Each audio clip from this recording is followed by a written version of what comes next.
Selamat pagi, selamat beraktivitas. Semoga hari ini lebih baik dari hari kemarin. Berkat Tuhan selalu berkelimpahan di dalam kehidupan kita. Kita baca dan renungkan firman Tuhan dari Mazmur pasal yang ke-7 ayat yang ke-24. Lalu Yesus berangkat dari situ dan pergi ke daerah Tirus. Ia masuk ke sebuah rumah dan tidak mau bahwa ada orang yang mengetahuinya, tetapi kedatangannya tidak dapat dirahasiakan. Malah seorang ibu yang anaknya perempuan kerasukan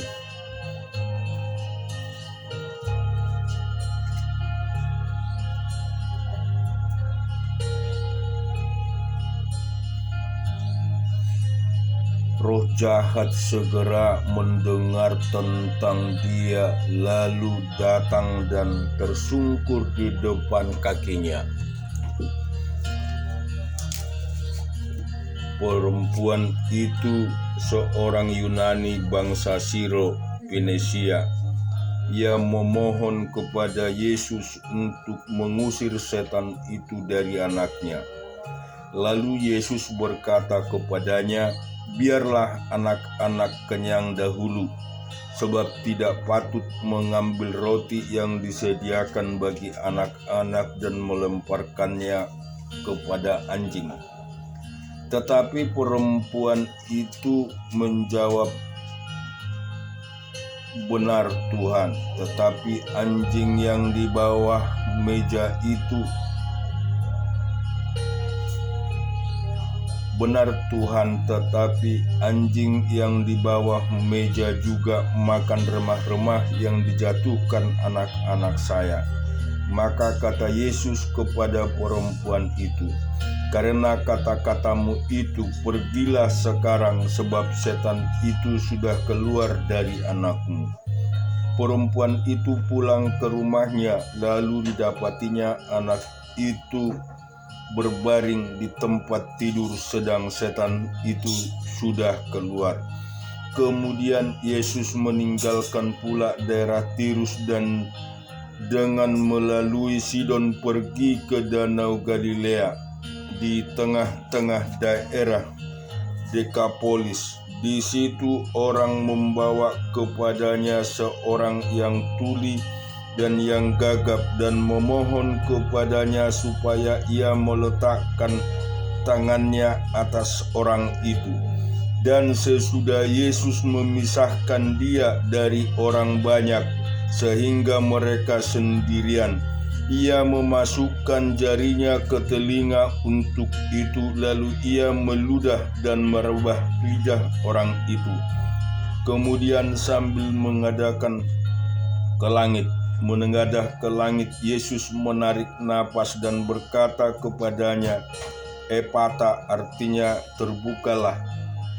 Maka terbukalah telinga orang itu. Seketika itu terlepas pula lah pengikat lidahnya, lalu ia berkata-kata dengan baik. Yesus berpesan kepada orang-orang yang ada di situ supaya jangan menceritakannya kepada siapapun juga, tetapi makin dilarangnya mereka, makin luas mereka memberitakannya. Mereka takjub dan tercengang dan berkata, "Ia menjadikan segala-galanya baik. Yang tuli dijadikannya mendengar, yang bisu dijadikannya berkata-kata." Kita juga baca di Keluaran 8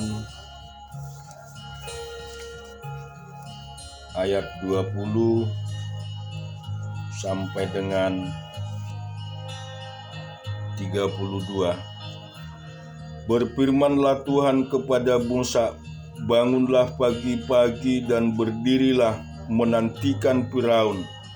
pada waktu biasa ia keluar ke sungai dan katakanlah kepadanya, beginilah firman Tuhan, berikanlah umatku pergi semua mereka beribadah kepadaku. Sebab jika engkau tidak memberikan umatku itu pergi, maka aku akan melepaskan pikat terhadap engkau, terhadap pegawai-pegawai rakyatmu dan rumah-rumahmu, sehingga rumah-rumah orang Mesir, bahkan tanah di mana mereka berdiri akan penuh dengan pikat. Tetapi pada hari itu aku akan mengecualikan tanah Gosen, di mana umatku tinggal, sehingga di sana tidak ada terdapat pikat, supaya engkau mengetahui bahwa aku Tuhan ada di negeri itu. Sebab aku berkata, sebab aku akan mengadakan perbedaan antara umatku dan bangsamu. Besok tanda mujizat ini akan terjadi. Tuhan berbuat demikian, maka datanglah banyak pikat ke dalam istana Firaun, dan ke dalam rumah dalam istana Firaun, dan ke dalam rumah pegawai-pegawainya, dan ke seluruh tanah Mesir.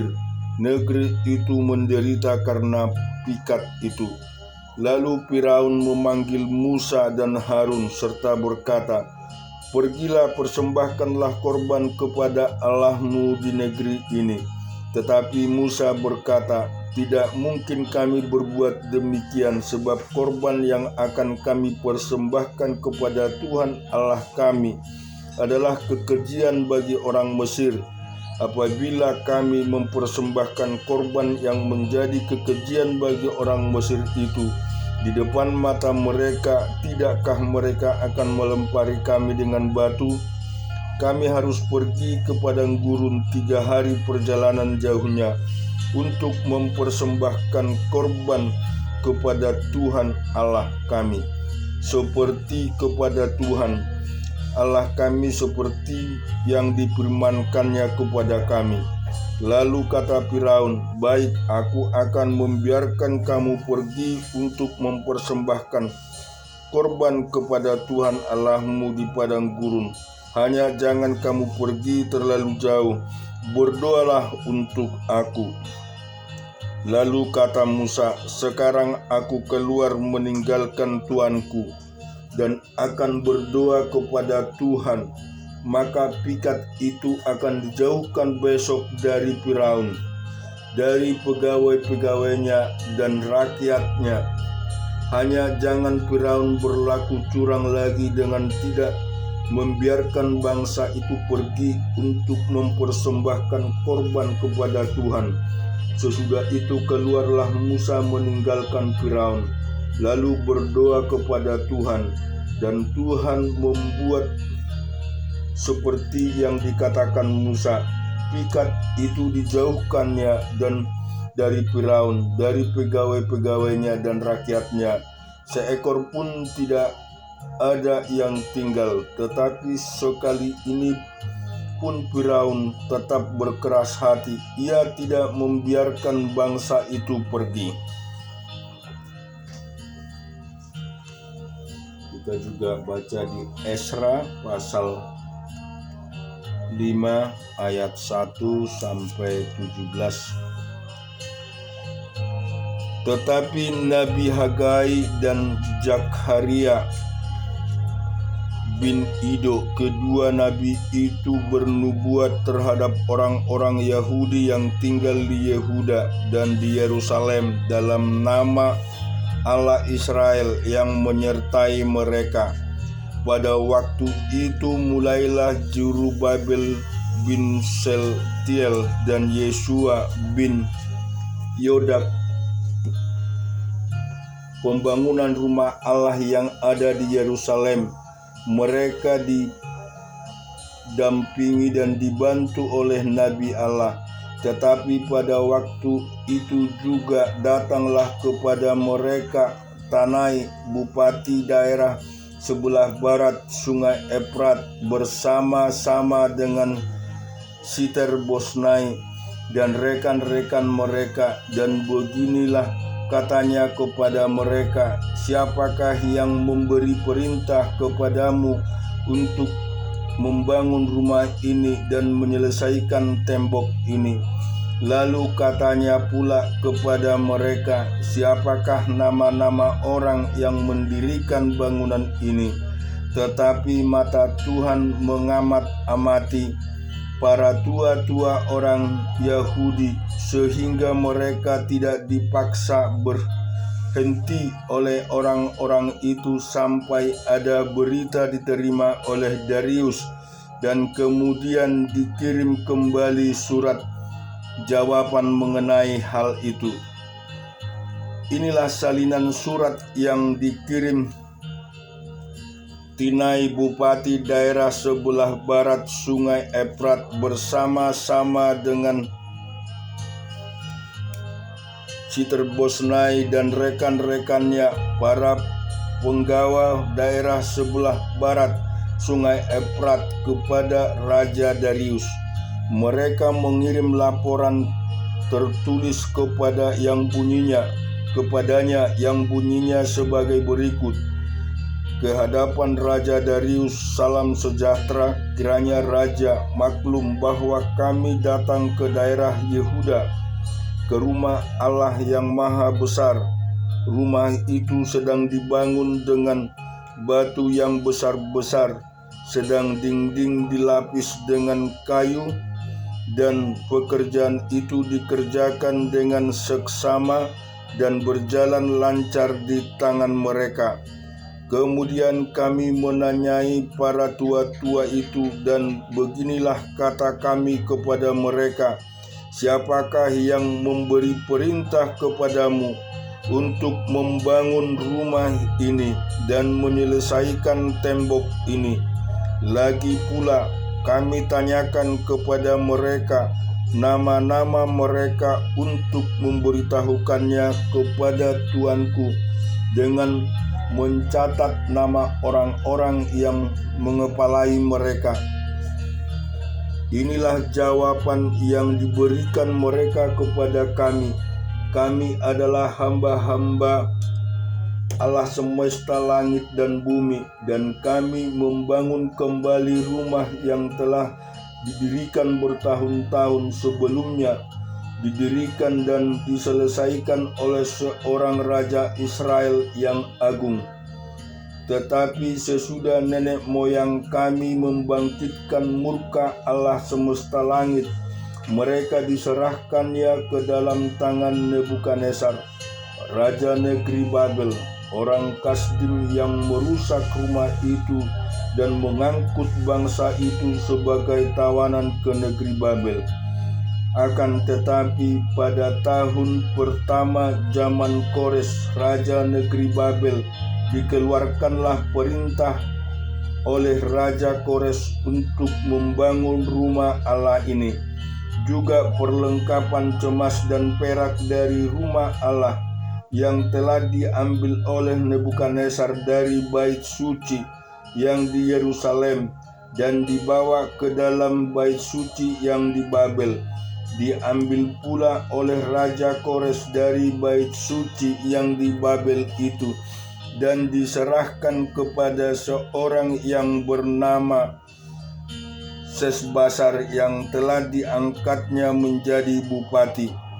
Perintahnya kepadanya, ambillah perlengkapan ini, pergilah dari dan taruhlah itu dalam bait suci yang di Yerusalem, dan biarlah rumah Allah dibangun di tempatnya yang semula.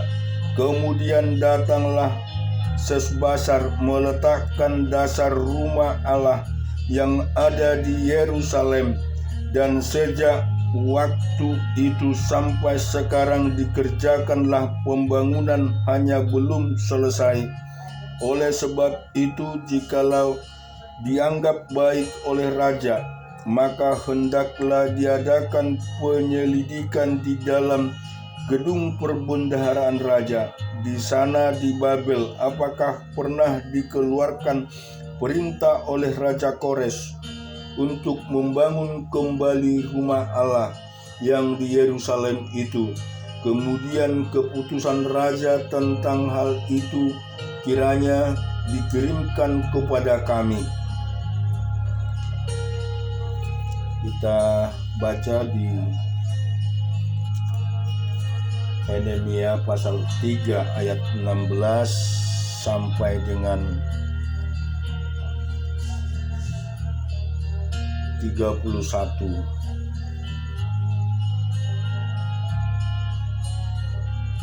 Di samping Nehemia bin Asbuk, penguasa setengah wilayah Bet Zur, mengadakan perbaikan sampai di depan pekuburan Daud dan sampai pada kolam buatan dan rumah para pahlawan. Di sampingnya orang-orang Lewi mengadakan perbaikan, yakni Rehum bin Bani dan berdekatan dengan dia Hasabia, penguasa setengah wilayah Kehila, yang satu untuk wilayahnya. Di sampingnya saudara-saudara mereka, yakni Binui bin Henadad, penguasa setengah wilayah Kehila yang lain, mengadakan perbaikan. Berdekatan dengan dia Eser bin Yehua, penguasa Mispa, memperbaiki bagian yang berikut di depan pendakinya ke gedung senjata dekat sudut. Di samping Baruk bin Jabai memperbaiki bagian yang berikut dari sudut sampai pada pintu masuk rumah imam besar Eliasib. Di sampingnya Meremot bin Uria bin Hakos memperbaiki bagian yang berikut dari pintu masuk rumah Eliasib sampai pada ujung rumah Eliasib. Di sampingnya para imam orang-orang dari lembah Yordan mengadakan perbaikan. Di samping mereka Benyamin dan Hasub mengadakan perbaikan di depan rumah mereka. Di samping mereka Ajaria bin Manaseya bin Anaya mengadakan perbaikan di samping rumahnya. Di sampingnya Binui bin Henadad memperbaiki bagian yang berikut dari rumah Ajaria sampai sudut dan sampai penjuru. Pahal bin Usia mengadakan perbaikan di depan sudut dan di depan menara yang tinggal yang menonjol dari istana raja, dekat pelataran penjagaan. Di sampingnya Pedaya bin Paros mengadakan perbaikan sampai di depan pintu gerbang air, di sebelah timur dan di depan menara yang menonjol. Adapun para budak di bait Allah tinggal di Opel. Di samping Pedaya seorang Tekoa memperbaiki bagian yang berikut dari depan menara besar yang menonjol itu sampai tempat Opel, mulai dari pintu gerbang kuda. Para imam mengadakan perbaikan masing-masing di depan rumahnya. Di samping mereka Zadok bin Immer mengadakan perbaikan di depan rumahnya. Di sampingnya Semaya bin Sehanya, penjaga pintu gerbang timur. Di sampingnya Hanaya bin Selemia dan Hanun anak Jalat yang keenam memperbaiki bagian yang berikut. Di samping mereka Mesulam bin Berekhia mengadakan perbaikan di depan biliknya. Di sampingnya Malkia seorang tukang emas mengadakan perbaikan sampai pada rumah para budak di bait Allah dan para pedagang di depan pintu gerbang pendaftaran dan sampai pada kamar atas di penjuru. Lalu antara kamar atas di penjuru dan pintu gerbang domba, para tukang emas dan para pedagang mengadakan perbaikan. Amin. Tuhan kiranya memberkati kita semua hari ini dan memberikan yang lebih baik di hidup kita.